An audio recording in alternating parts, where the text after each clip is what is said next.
Hey guys, today I'll be making banana loaf, which I like to use as a lunchbox filler straight from the freezer. For more information and the recipe, head over to my blog CraftyEpicurean.com, where you'll find some hints and tips on how I like to make it as well. So the first step is to make sure you have some ripe bananas. These ones were super ripe and I got for about $1 a kilo from my greengrocer. I use about 5 medium-sized bananas here, so if you've got smaller ones, feel free to add an extra, or if you've got super big ones, maybe just use 4. Of course, if you've got super ripe bananas, you can always put them in the freezer and take them out of the freezer and use in this recipe.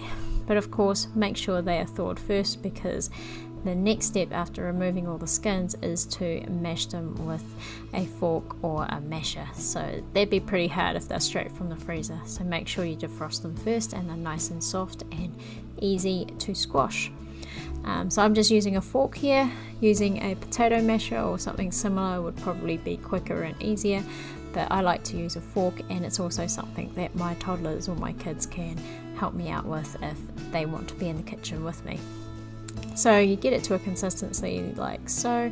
Sometimes I leave a few lumps in just for a bit of texture in the banana loaf.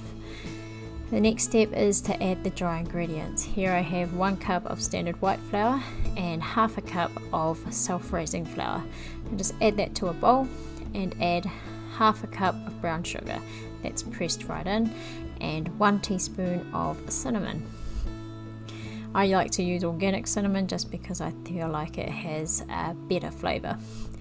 Here I'm using a whisk to mix those dry ingredients all together to make sure they are well combined, but you'll see later that I actually transfer to a silicone spatula. The next thing is to bring in the eggs. So I've got 2 eggs here, and I'm just going to quickly beat those eggs. You just want them lightly beaten so that the yolk and the egg white are mixed together. Next step is to bring back my dry ingredients, and I'm now going to add the eggs to the mixture. Once again, I'm whisking this in, but feel free to just use a fork or actually use a silicone spoon or spatula. I would prefer, if I did this again, usually I actually use a silicone spoon, which I'll show you in a minute, and that's just because the mixture tends to clog my whisk, and it's a better utensil to use.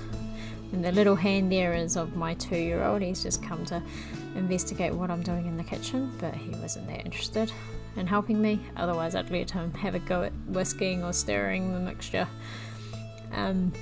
So anyway, I've got all that mixture that got stuck in that whisk out using my silicone spatula, and now I'm going to continue mixing my mixture together. I'm going to add 100 grams of melted butter. Now this is salted butter, but feel free to use unsalted butter if you want it to be slightly healthier. To melt my butter, I just put it in the microwave for about a minute, and there might be a bit of a solid there, but I just mix it around until it's all melted. So I just lightly combine that melted butter into the mixture, and now I'm adding my mashed banana. So you do want to try and limit the amount of mixing so that it maintains a fluffy texture when it's cooked. Just like if you're baking scones, you don't want to work the mixture too much, otherwise it'll become quite tough. So here I've just mixed, and then I'm going to bring in my loaf tin, which is 20 centimeters by 15 centimeters, and I've lined it with non-stick baking paper. So I'm just going to pour my mixture, or spoon the mixture, into the tin, and making sure that the baking paper doesn't get caught into the mixture. So you'll see me every now and then just flicking back the paper to make sure that I don't bake the paper into the banana loaf.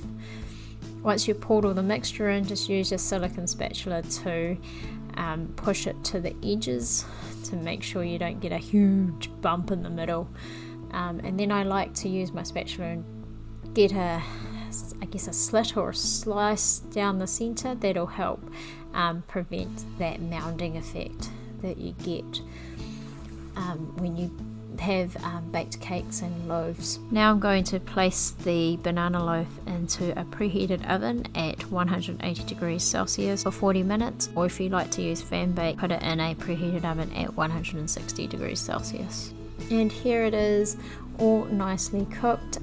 You just need to cook it until it's golden brown, or a skewer comes out clean, just like this. As I see here, there's nothing stuck to the skewer, so it's all good to go.